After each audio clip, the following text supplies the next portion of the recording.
and gentlemen, episode 15, The Last Sons of Krypton, season finale. We have reached the end. And this one ended very juicy. But before we get to the end, we have to start from the beginning. So in our last episode, Jordan got snatched up by Morgan Edge.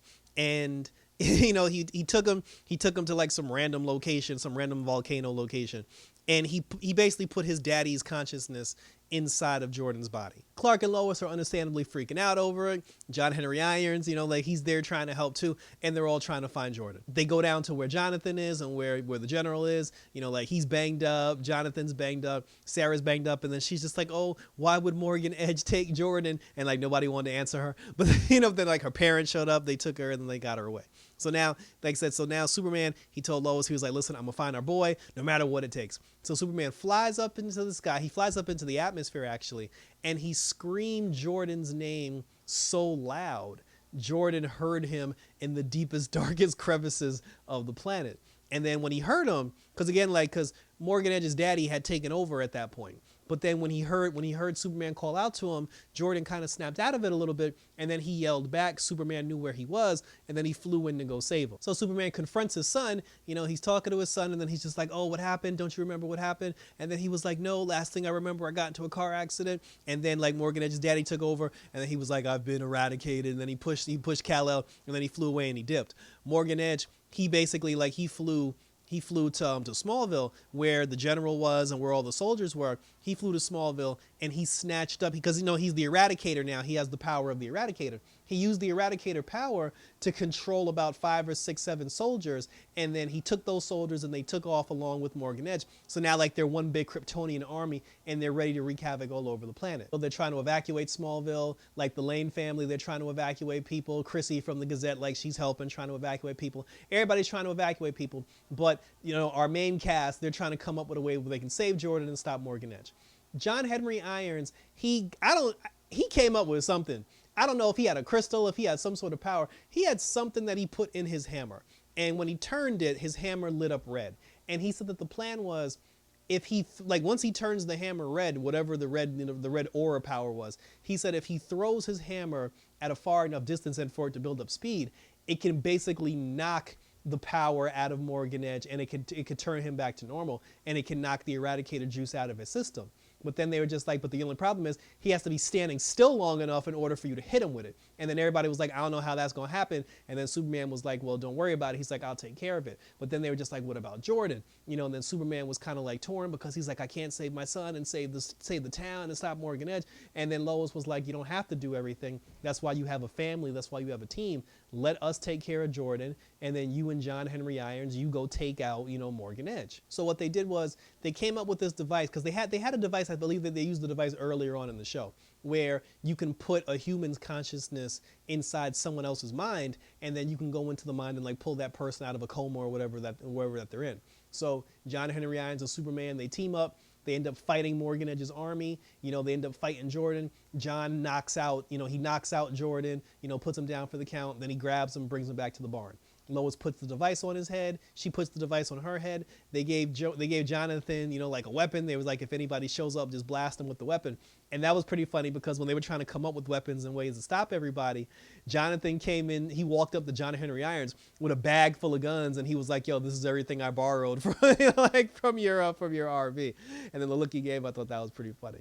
So Lois is in Jordan's mind, and she's trying to find him and pull him out. Meanwhile, Superman and Steel, they're fighting Morgan Edge, and they're trying to uneradicate him, and knock the Eradicator power out of his system. Lois got into it a little bit with Morgan Edge's daddy, because he was like, you'll never find your son. And then a lot of screaming happens in this, like in Superman and Lois, if you want to get someone's attention, just yell really loud, because Lois ended up screaming, Jordan, and then, he ended up hearing her. And then she ended up being taken to a place that, that looked like his room. She was in his room, and he was like, oh, I'm not strong, Mom. And then she was like, yes, you are, baby. And I'm just like, the whole speech, Lois basically gave Jordan the hope speech, like the classic Supergirl hope speech. But I'm like, all you had to do was just mention Sarah, because the way he's head over heels over Sarah, had you brought up Sarah, he would have immediately snapped out of whatever problem that he had.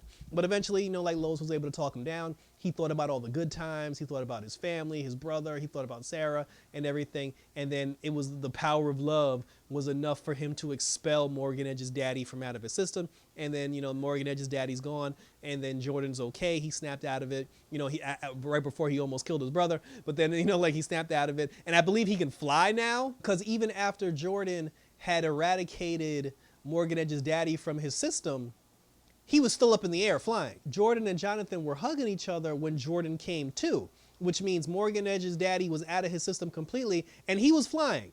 So nobody brought that up. Nobody said anything. The boy's flying. The boy got flying powers now. And then he came down, then his mama hugged him and everything was all good. So now Superman, he's fighting Morgan Edge on the floor. John Henry Irons, he flies up into outer space. He's at 8% battery power. And then the suit told him, she was like, John, if you throw the hammer, you would have depleted all of your power. And then he's just like, oh, just do it. And then Superman put Morgan Edge in the yoke.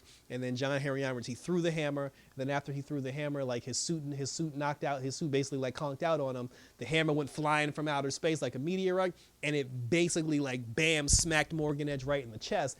And it knocked the Eradicator power out of Morgan Edge. John Henry Irons ended up passing out, but before he passed out, he looked up at the heavens and then he told his daughter, he was like, Natalie, we did it. And I was like, did what, kill Superman? Because when he threw the hammer, Superman was standing right there. I was like, are you telling him that, yeah, did it? We finally got rid of Superman? But then, he was thinking about because he thought he was going to die. He was thinking about his daughter in that moment. And then after that, he closed his eyes as he went crashing to the earth. And then Superman caught him right at the last second, classic Superman style. He saved his behind. And then Morgan Edge was on the floor. And then he was just like, oh, Kal-El, I just wanted family. And he was just like, yo, you had family and you threw it away, B. And that was the thing. And, and I feel bad for Morgan Edge in that regard, because out of all the stuff that he did, of all the treachery, the betrayal, all the bad things that he did, at the end of the day, he honestly did just want a family. He just wanted the love from his father. There was a moment at the end where the Kent family had a funeral for Clark's dad, or Kal-El's dad, and they buried the crystal. And Kal-El had said that he was thankful for his dad for so many things, but most of all, he was just thankful for him being his father.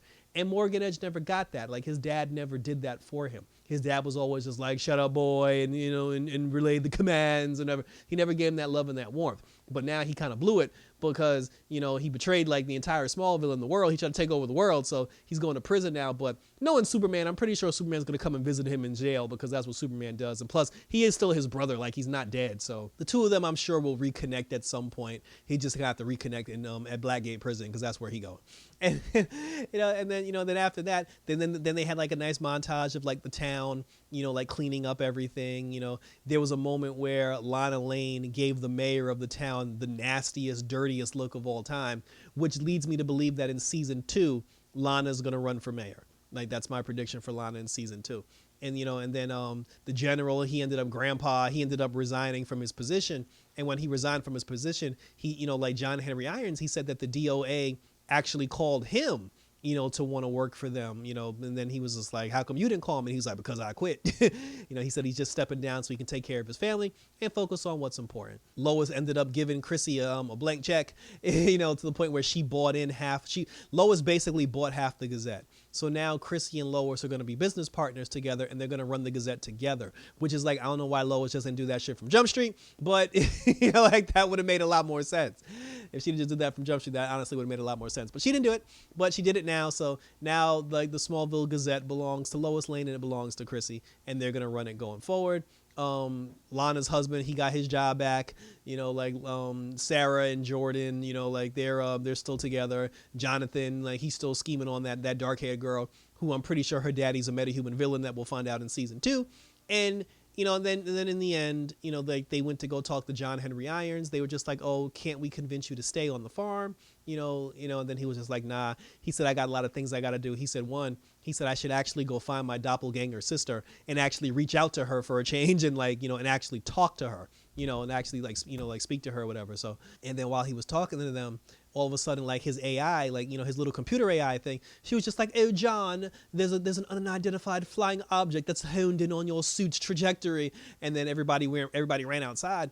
And then this spaceship just crash landed right on the middle of the farm. And then as soon as the pod crash landed, And I've been calling this all season.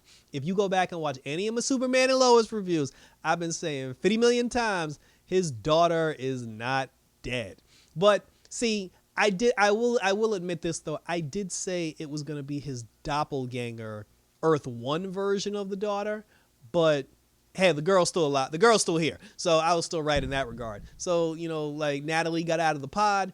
And then it's like, then I want to know, how did she end up in a pod? Like, was she an outer, like, how did she end up? Well, obviously she ended up on Earth Prime the same way her daddy ended up on Earth Prime. Like when Oliver Queen rebooted the universe and all the worlds collapsed in on each other, certain people who weren't supposed to be on Earth Prime ended up on Earth Prime, Natalie being one of them. So, but I'm like, was she in outer space like this entire time?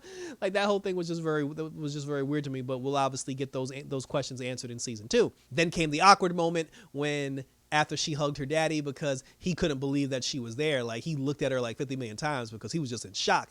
And then after he hugged her, she opened her eyes and she looked across at the Kent family, and then she saw Lois, and then she screamed like, "Oh my God, Mom." And then when she called her mom, Lois almost broke down and cried. And that was very uncomfortable and awkward as hell. And there's going to be some explaining to do. See, but at this point, Natalie should see, I don't even know how long she's been on this earth, but if she's been on this earth since Crisis, if she's been on this earth as long as her father's been on this earth, if she's been on this earth long enough to build a damn rocket ship to fly, like to hone in on her daddy's suit, and fly to the Smallville farm, she has to know by now she's on a different earth and things aren't the same, as they were on the other. Like she has to know that. Like, it's just, but then again, it's like, but she thought that was her mom. So questions must be answered in season 2. And like I said, when they have to explain to her how that's not her mom and explain to her how the multiverse works, that's going to be a very uncomfortable conversation, but I'm definitely going to be here for it. And that's how it ended. And thank you for tuning in. This show was very good. Like the entire season was good. It was a hit. And now that Supergirl is ending, because we're only getting maybe 8 more episodes of Supergirl, because Supergirl is supposed to come back at the end of this month to conclude its season, because Supergirl is ending at the end of at August going into September. Once Supergirl ends, we still have Superman and Lois. And Melissa Benoist, Supergirl, hopefully she'll come back. She'll do cameos, she'll do crossovers, and she'll make appearances on Superman and Lois, because I still want to see the boys have a conversation with Aunt Kara. So that was it, guys. Thank you for tuning in. Thank you for taking the Superman and Lois journey with me. Leave your comments, questions, and or concerns. What do you think is going to happen in season 2? Do we get Lex Luthor? Does Kara actually show up? Do any of the Supergirl characters pop up on Superman and Lois and Supergirl is ending? What are your thoughts about the Natalie situation? How the dynamic between Natalie and Lois is gonna be in season 2? Because we're definitely getting a season 2. Check me out on Twitter. Check me out on Instagram. Definitely always on YouTube. Leave your comments, so we can talk about all the superhero goodness, because there's a lot to unpack, and I'm definitely going to be here for it. They said in The Flash, like when The Flash starts next season, there's going to be like a 5-event crossover that's only going to take place on The Flash, and I'm pretty sure Superman, Lois, and Steel is going to be a part of that as well. So that was it, guys. And like I said, I enjoyed the ride. I love the show. I'm glad the show's here. I'm glad we got it, and I'm here for all the House of L and everything that comes along with it. So take care, and for the last time until season 2, up and away as always. So until next time, take care, and I'm out this